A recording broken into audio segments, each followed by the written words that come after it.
If I can have everybody's attention here in the media center, it's my pleasure to announce the next lineup here on stage. We're joined now by Wood Brothers President Eddie Wood, Chief Operating Officer Len Wood, and Director of Business Development Jon Wood. And Eddie, this week, a strong outpouring of support and love we've seen from NASCAR fans for Wood Brothers Racing. And I understand you'd love to say something to those fans today.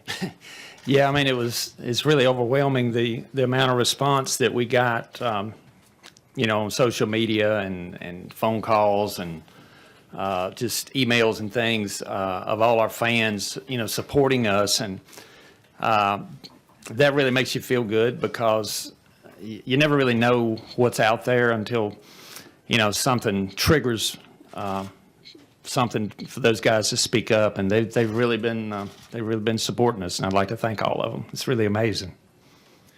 We'll open the floor up for questions. If you have a question, we will get a wireless microphone to you. We'll start with Jenna and over to Bob.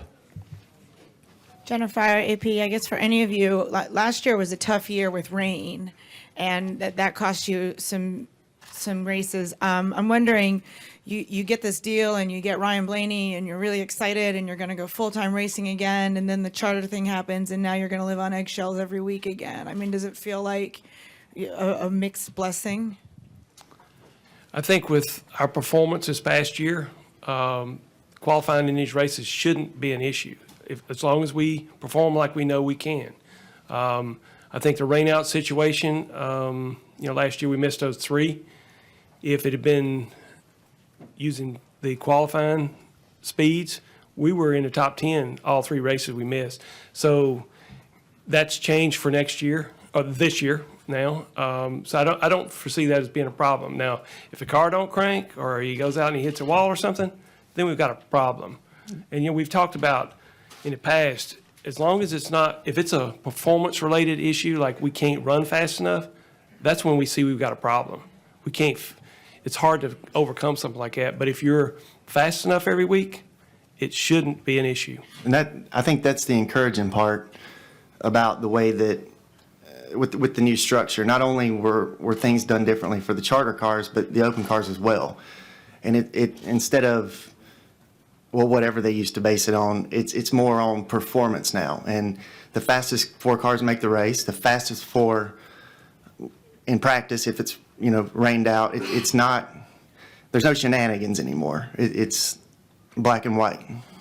It's a lot better. The changes they made, that NASCAR made this year for qualifying. Some of those rules that we'd been going by, there was a reason they were like that, and it goes way back, to the older days that not many of you probably remember. Some of you do. Al Pierce would. But anyway, the changes that NASCAR made are definitely a positive, because it's really more about performance, and that's what qualifying should be. So yeah, we're liking the changes.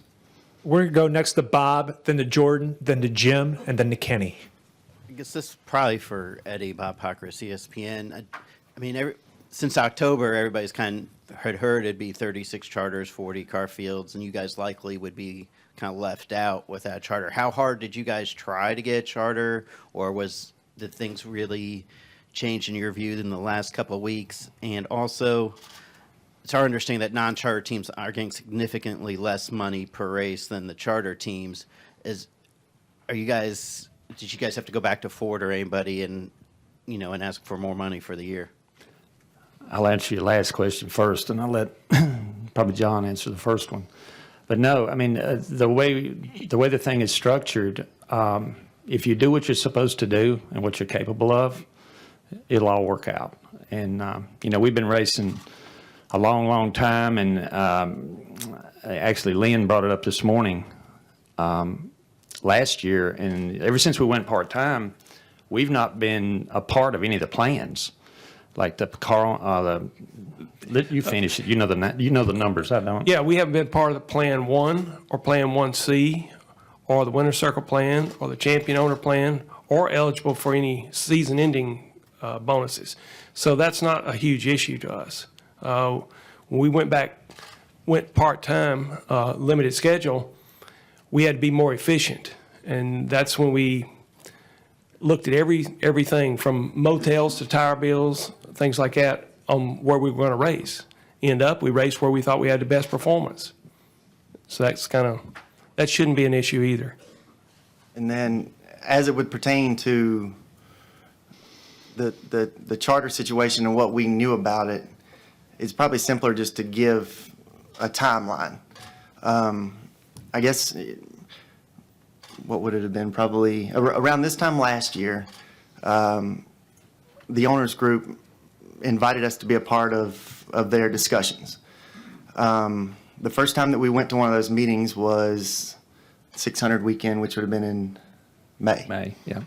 So it was at that point when we sort of saw the proposed framework and the direction that they were wanting to go in. It was fairly close to what it turned out being. That being said, we kind of knew right then that if it went down that road, it would certainly change things for us. But we didn't really, that was it. So fast forward a few more months to the fall Charlotte weekend. It was the NASCAR had an owners meeting in September, I believe it was. And that's when they formally said, this is what we're going to do.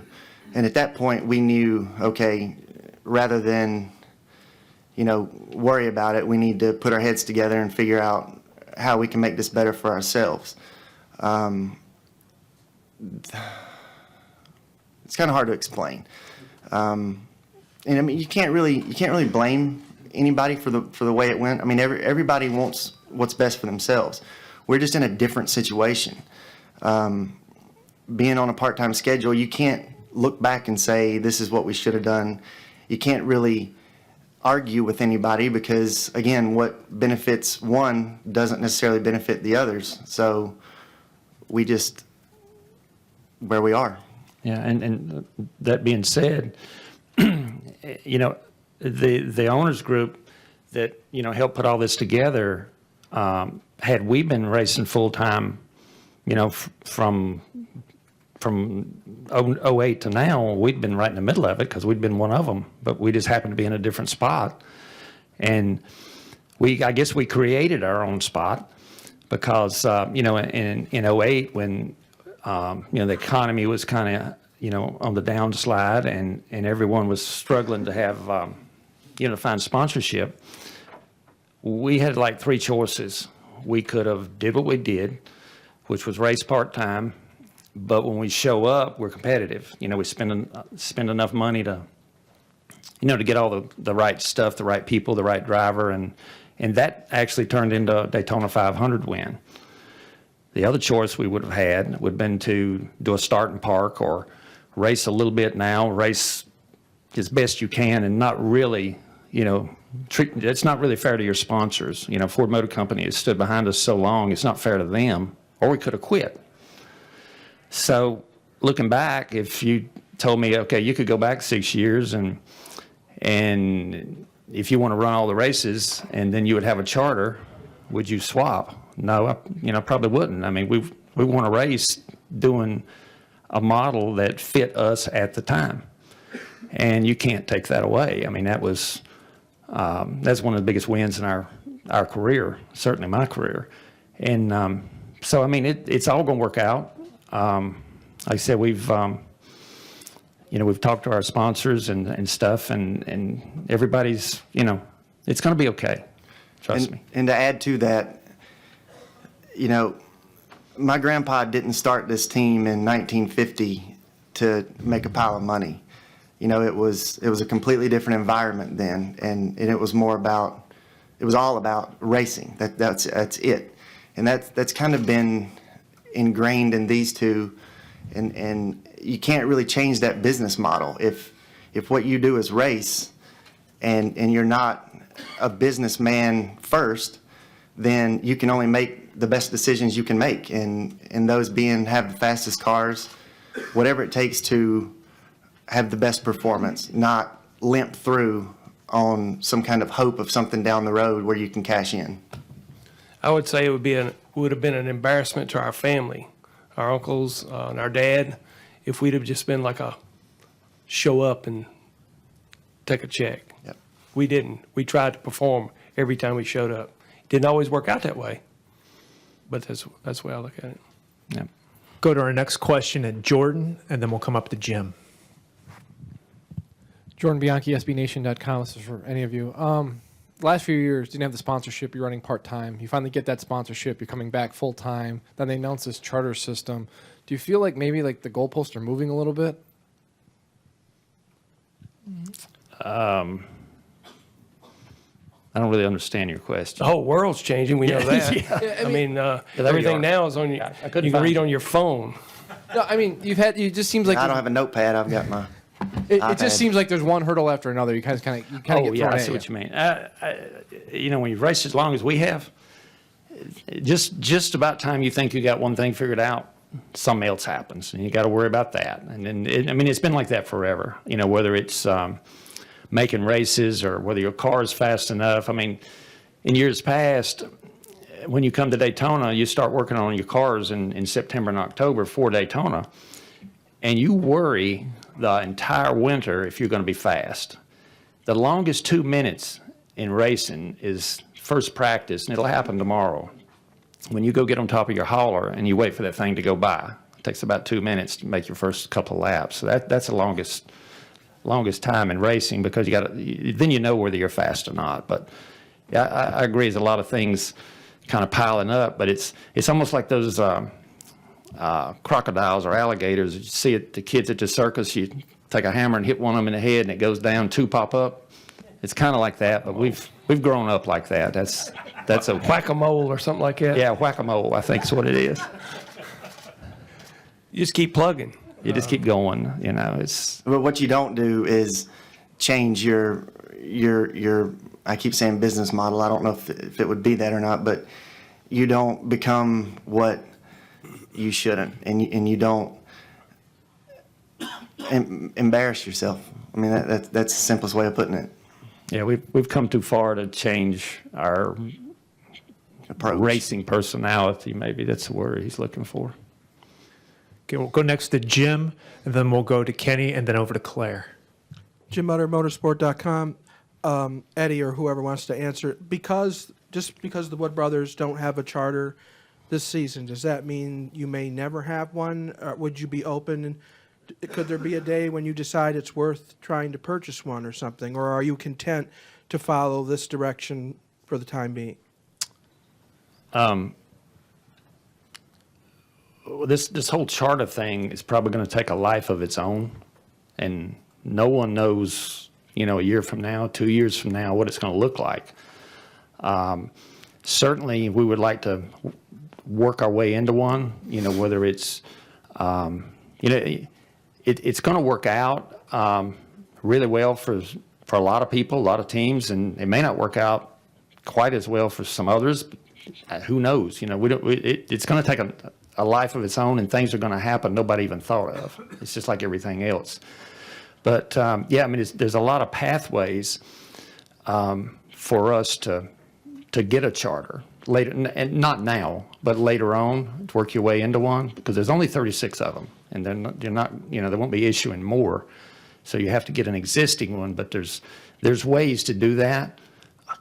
Excuse me, but for right now, the biggest thing we're concerned about is just we've got everything in place to run this year, and we're really happy about that, and just concentrating on having fast cars because we've got to qualify every week. I think Ryan Blaney said it pretty good on Twitter. Like, what's next for the Wood brothers? We're going to go race, starting with this one, Daytona 500. We can win that would make number 6 for us.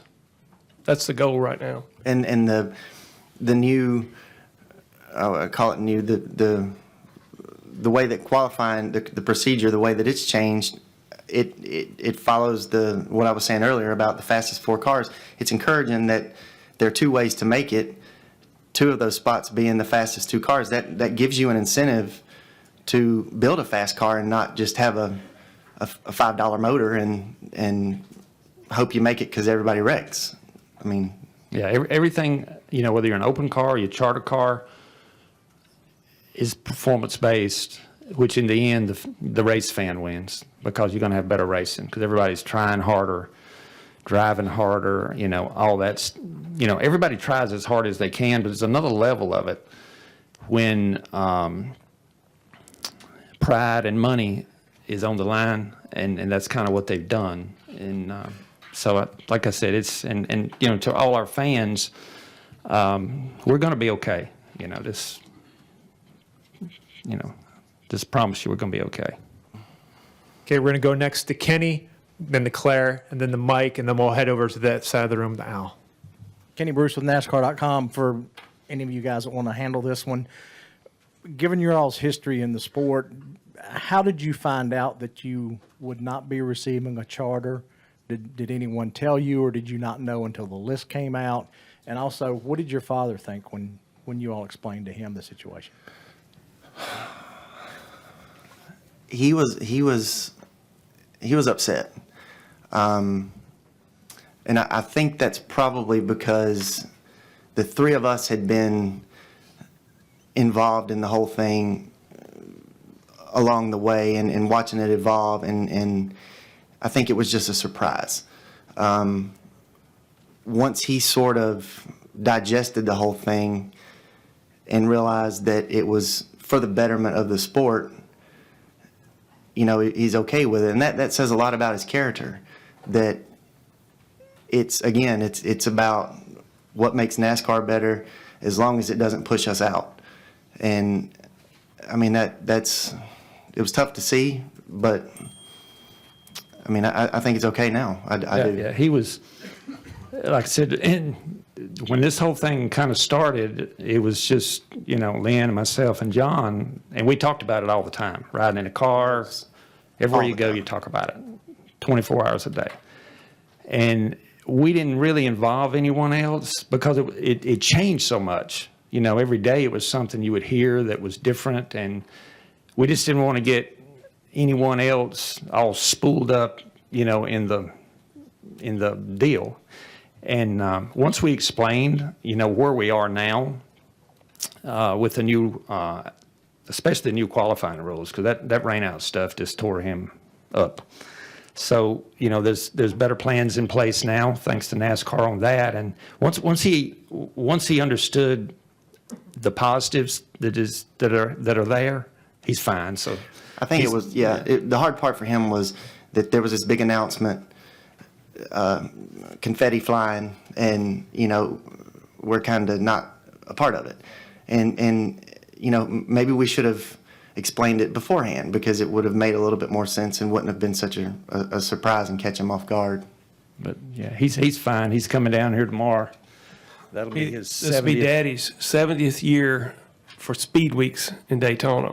Because he said something about, well, it's his 70th Daytona 500. No, there's only been like 57 or 8 of them. So Only. Yeah. But he came down here in 1947 to watch his hero, Curtis Turner, race on the sand. And then Daddy started racing in 1953 on the sand itself. And to answer your question about when did we find out, I mean, we was pretty sure. Yeah, because we knew what was, we were, told how it was playing out. We were pretty sure.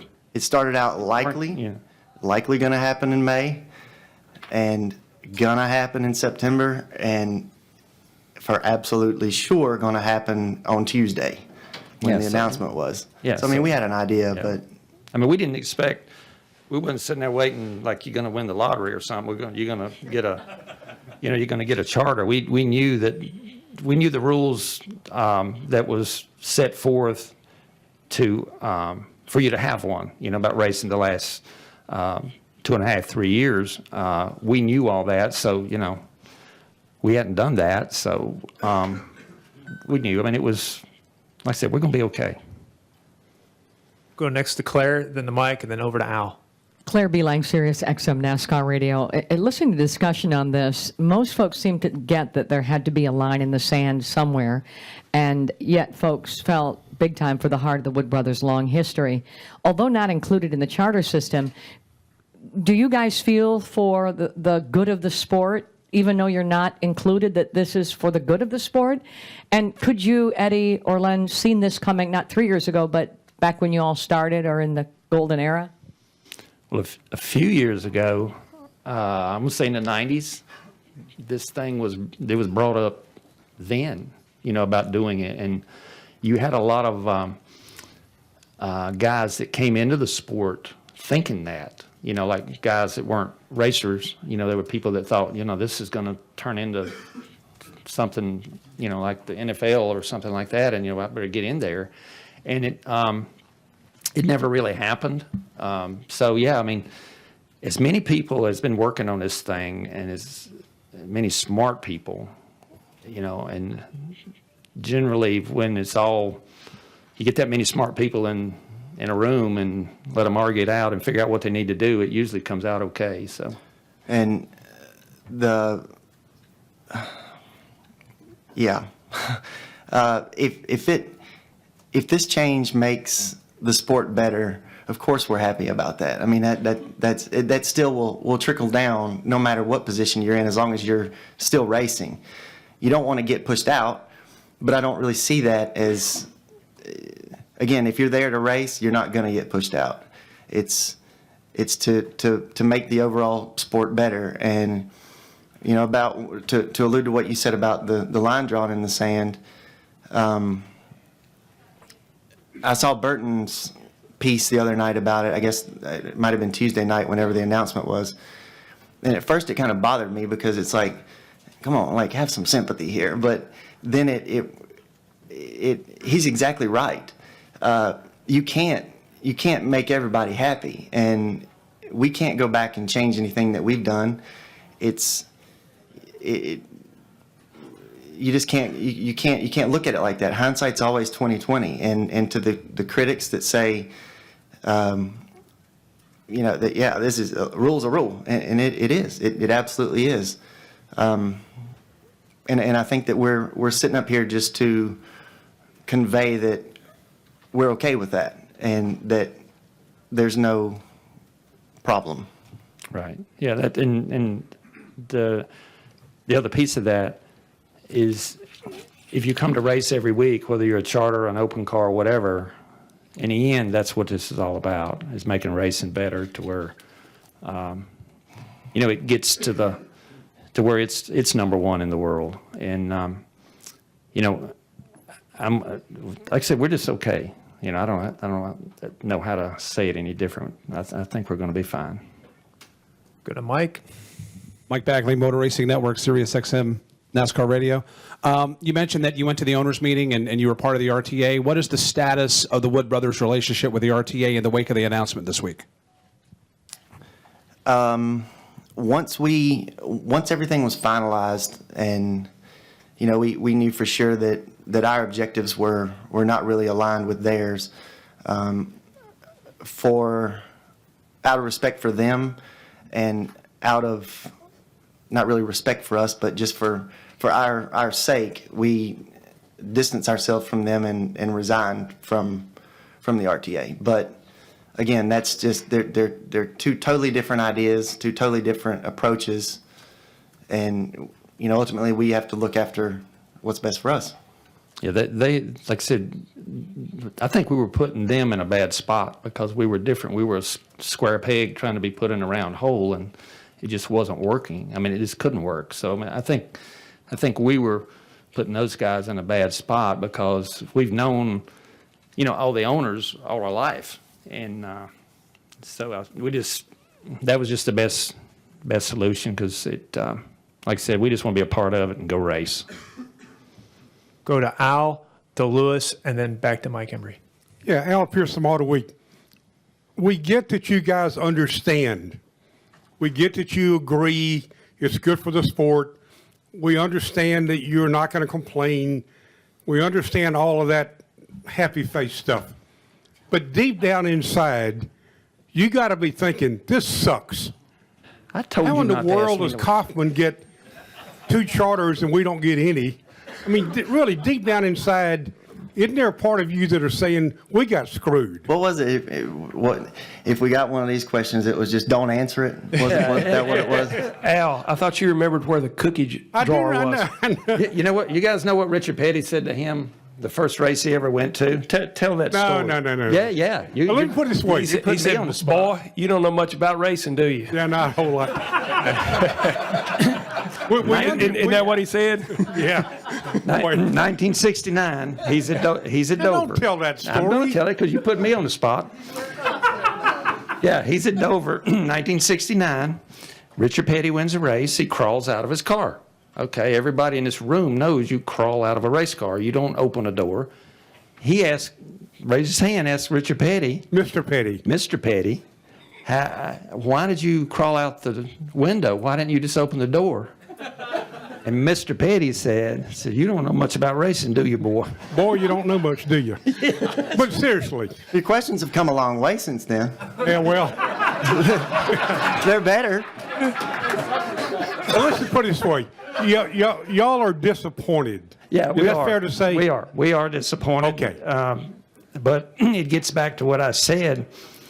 The model we used to stay racing in 2009 caused this not to happen.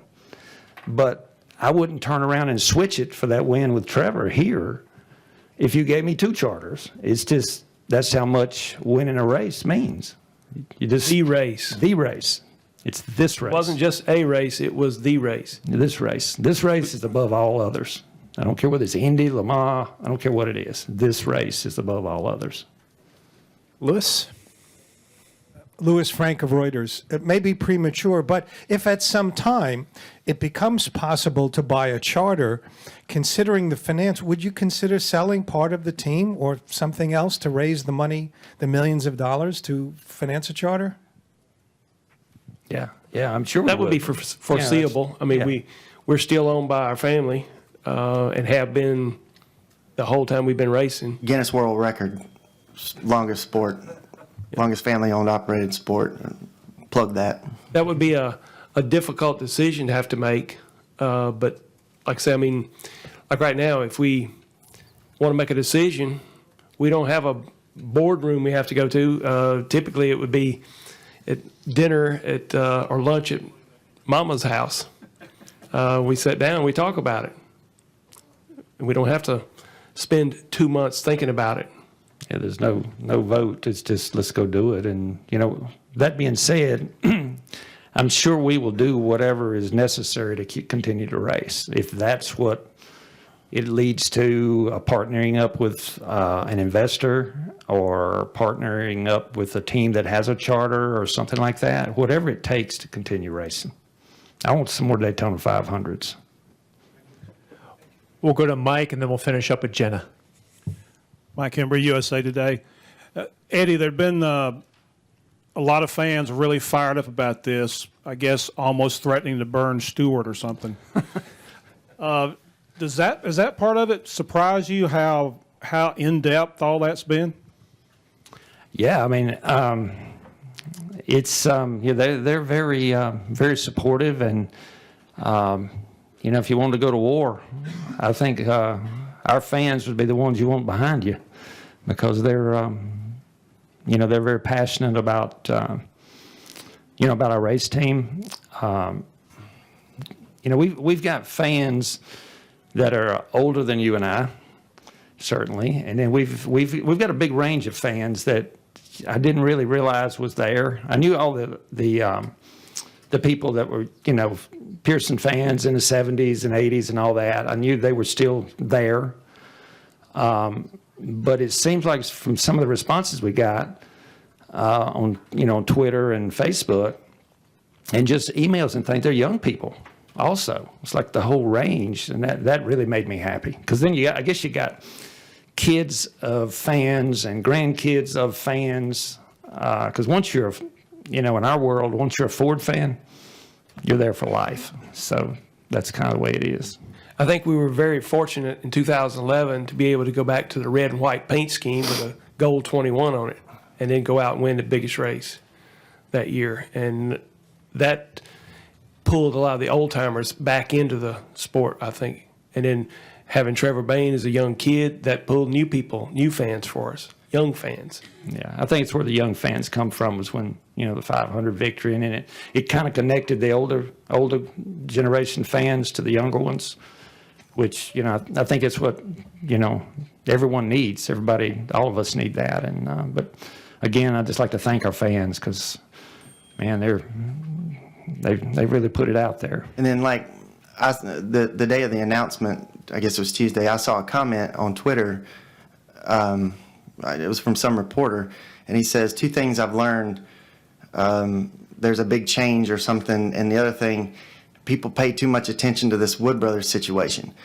And it's crazy to say that because we're not asking for that. The people that you're complaining to are the people that are doing the talking.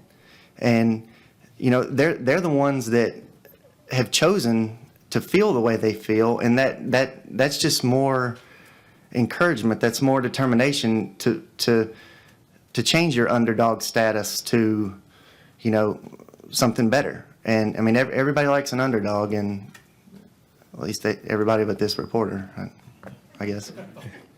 We'll finish up with Jenna. Did you guys have an opportunity to buy one of Rob's charters or get in the bidding for that? And if so, what's the going rate for a charter? No, we knew pretty much from, just the same. We heard the same thing you guys did, and we were, we were in some meetings and discussions with, both sides of it all, and it was pretty evident that the 2 that Rob had, were going to go to the 19 and probably the 41. Just so we couldn't compete with that. So we really never went there. But it was, and the price, I have no idea. I don't know what they're going for. And, yeah, I didn't think I could outbid Gene Haas and Joe Gibbs. No.